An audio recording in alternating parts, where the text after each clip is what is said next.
Hello, dear friends. Welcome to this marketing fundamental series, and we are going to continue with irrational consumer behavior or behavioral economics, or how you can influence your customers without forcing them. All right. So in the previous video, we talked about some of the basics, system one and system two. Now we are going to introduce some more concepts from behavioral economic studies, right? So another concept that we need to understand is mental accounting, right? So mental accounting is when consumers think getting the benefits early is more important, right? So they just want to cash in their benefits or something they get pleasure, and they don't care about the consequences, right? So they try to postpone the consequences, right? So the first mental accounting is benefits first and cost later. This is the most common behavior. It is really hard to fight with. So you should understand that most of the customers, majority of the customers, they expect something like that, and they do irrational things because of this, right? So I share this, kids that eating chocolate like with a lot of pleasure, maybe it is kind of too much, you might say, but eating junk food or snacks too much, we all know that it's not healthy, right? So there's no doubt. Everyone knows that it's not healthy, but we still keep eating them. Why? Because it gives us pleasure. And it is what our brain wants, right? Exactly. That's why you cannot fight with that. It is really hard to fight with that because you got the pleasure first, and you know that's not healthy, but it will happen maybe many years later. You say that, look, I'm fine now. But when it comes, it's too late. Almost, right? Smoking, same thing. We all know that it is harmful. All drinking too much. We all know that it's not good for our body, right? So there is no doubt. There are tons of research over there telling us that those are bad things. We shouldn't do it. But millions of people are still smoking. Millions of people are drinking regularly every day, right? So, and it is not good for our body. Why? Because we like it, right? So it gives us pleasure. Benefit first, pleasure comes first. Cost, we know that it's gonna be harmful, but this is our life, right? So that you don't care about it. You say that I can wait a few years, I don't mind. And loans, it sometimes seems like when I talk about this, some people, like some students, find this like even offensive. I say that loans are similar. So I put loans with like bad habits. Why loans are similar? Because you, instead of saving money, instead of waiting a few years, and you just take out loans and buy something for yourself, right? And if something maybe you don't even need, maybe something bigger. You can live with a smaller car, but with the help of loans, you get a bigger car, right? And it actually increases your stress, and then in the like long term, maybe it's not good for your finance and overall for your health, but we still go for it, right? Because we can access what we want earlier. What should we do instead? We should endure the cost first and then get the benefit later. So that is the ideal behavior for many things, right? So exercise, when you run only once, you cannot be fit. You cannot lose fat directly, like a fat directly. But you need to do it more often, and it is costly, right? So you are investing time, you are also making an effort, but in the long term, you will see the benefits, right? So you'll get healthier, and then you'll get thinner, and all of those will be, it will boost your confidence and everything. But first, you need to endure the cost part of it, right? Same thing goes for saving accounts. You need to save as early as possible for it to make an impact in your future, right? So that's why you need to maybe contribute more for your pension funds or saving accounts when you are younger. When you reach the retirement age, you can get the benefits of it, right? So cost first, benefit later. And that's why it's not actually a coincidence that Richard Teller mostly contributed to this part, like how we can increase saving behavior or pension contribution without forcing people, because everyone knows it is like logical, it makes sense to invest more when they are younger, but they don't do it. They want to spend money, right? So benefit first, cost later again, right? So I want to spend money when I'm young, but if you don't think about your future, it will be harder for you. But how can we actually do it, right? So health insurance is also in the same way. You need to buy health insurance when you are healthy for it to cover your the sickness. But if you are already in pain, you cannot sign up, like you cannot get a health insurance, right? So they are not going to cover it. But how can we change it? Like I said, everyone knows about those, but why don't we do this? it is so simple, right? So because, like I said, in the heat of the day, we generally forget about this. All right. So let's share a tactic for this in a minute. But before going there, let me introduce another trick that behavioral economics taught us. It is anchoring. It basically says you can anchor people's thought on a certain number or certain text or certain picture, and that anchored thought will affect their next behavior, next decision. All right. So very simple one. So you always see this higher prices and then the lower prices afterwards. So all the time for retail brands, they always start with a higher price, right? Even if they know that only maybe 1% of their customers will buy it from the first price, like a higher price, but they still do it. Why they still do it? Because it will alter your valuation for the product. If you always see the first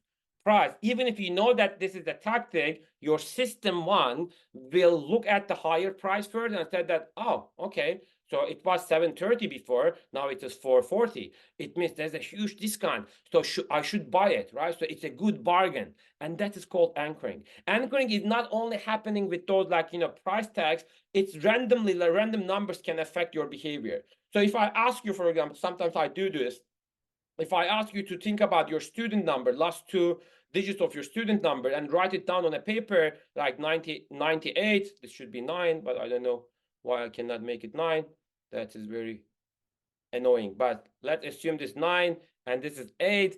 This is actually very, yes, this looks like a 9, right? So anyway, so if it is 98, or if it is 11 or something, whether it is a bigger number or a smaller number, if you write it down, and then in the next minute, if I tell you, right, so without of course telling you what I'm gonna do, if I tell you just this is the picture of a t-shirt, a basic t-shirt, okay? So assume this is a t-shirt. I know it doesn't look like a t-shirt, but let's assume that it is a t-shirt. And I can't even write t-shirt properly. Anyway, but you get the idea.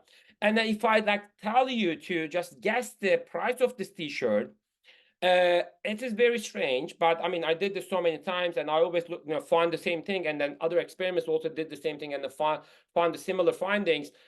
Students with the higher student number, last two digits of the student number is higher, they generally give a higher price for t-shirt than their classmates in the same class with the lower two digits of their student number. So even if those are independent decisions, so they are affected by their previous numbers, right? So previous thoughts, and this is called anchoring. So the companies are using it, just only simple change. If they dash out the higher price and then show like a decreased price, they get benefit from it. And then we have like Black Fridays, Cyber Mondays, all of them are using this trick, anchoring, right? So they anchor your thoughts on the higher number, and then the discounted number will make more sense to you, all right? And one more tactic, it is also very famous, is called priming. So priming is basically, showing some pictures or influencing people by, letting them to listen certain music, or like with the help of smells, and influencing their behavior without actually telling them anything, right? So but just by activating our five senses, stimulating our five senses, affecting our behavior, is called priming. So why I'm showing cats? Because there is a reason why you always see cats, kittens on social media. They are cute, right? And when you see a cute picture like this, your mood is already altered. So you have an elevated mood by just showing this cute kittens, and then doing some stupid and funny things. And then even if you are stressed, you are looking at it and get a better feeling. That is one of the reasons why we are on social media, to look this type of things. It is called priming. And then let me tell you a secret. If you show these pictures and make someone's mood better, elevated, next thing you ask will be more positive. right? And this is a really good tactic that has been around so many years, used by salespeople, right? So salespeople always approach their customers without their product first. They talk about what they like. They said that, oh, how about the football team that you are supporting? They won the game last time. How are your kids? Or are they like happy or not? So they ask about you, make you feel better, right? So elevate your mood, and then ask what they really want to ask, because they know that there is a connection. It's kind of anchoring, and if they use some, visuals or music or smells, it's called priming. All right. And one example that we can show priming in action is that, and in the Smartest Screen book, Shlom Benarti shared this. They did an experiment in UCLA, and then they tell kids, not kids actually, not students, they tell people, here's a $1,000 for you, and there are 4 options that you can spend this $1,000. So which one would you spend your money on, right? So buying something nice for themselves, deposit in pension fund, planning a fun activity, or deposit their bank fund. So what would you do, right? So you get $1,000 out of nowhere. What would you do? Most of the people say, okay, we will probably buy something nice for ourselves, or we plan something like fun activity, going out with friends, or like getting a weekend getaway or something, right? And then they bring a second group of people, but without asking them any question, they put them in the lunch area, waiting area, and they give them a tablet. Okay, so in the tablet they only have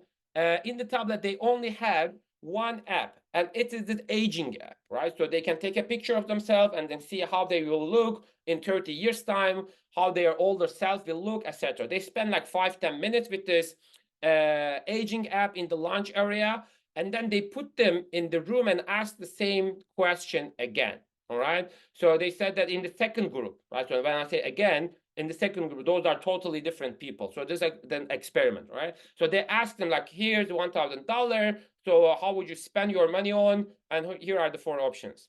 The second group, they just saw their older selves in a tablet, in a virtual format, and they say that they will deposit in a pension fund, or they will deposit to a bank account, like a saving account, more than the previous group, without any picture priming. So it is that simple, to be honest, right? So you see that without forcing them, we affected their saving behavior by just showing them a picture of their older self. Okay, so this is the beauty of behavioral economics. Without forcing, you can affect their behavior. So if you watch my earlier videos, we said that consumer decision models, the first one was the rational behavior, right? So rational purchase model. Rational purchase model is mostly about having system 2 in place. System 2 will tell you what to do. Okay, so you are comparing all the options and then try to get the maximum benefit from a choice. But if you think about most of your purchases recently, right? So think of your shopping behavior. You mostly buy something out of habit. So when you are going to the next supermarket, are you always comparing the thing like the toilet papers or chocolates or drinks that you buy, or you always go to the one that you generally buy, right? Think of that one.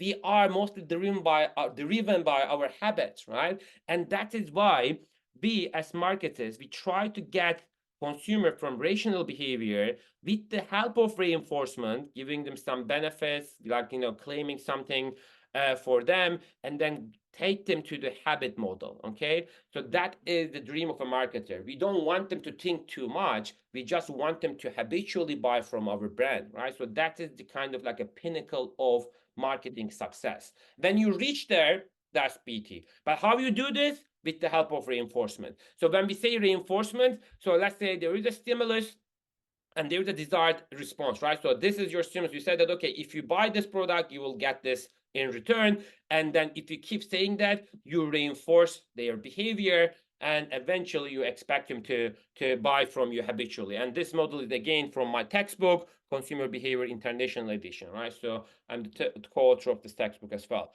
So that is like why we have so many loyalty apps recently. So there are kind of positive reinforcement. If you buy from me, I will give you some stars. Then you can redeem those stars. If you buy from me, I will give you some cash back. Then you can use those cash back. So this is called positive reinforcement. So if they do something desirable, I give them something they want. But there is also negative reinforcement. So if they do something desirable, buying my product, I make sure that I will help them to get rid of something they don't want, right? So that is negative reinforcement, right? So for example, in this message, in this ad, it says, wake up with that stubborn cough gone. So if you use my product, I will help you to get rid of that stubborn cough, right? So that is negative reinforcement. So this is how you affect people's behavior without forcing them. If you enjoy this video, please subscribe to my channel and then make sure that you've watched the earlier videos to better understand marketing fundamentals. Thank you for watching. Hope to see you in the next video. Bye-bye.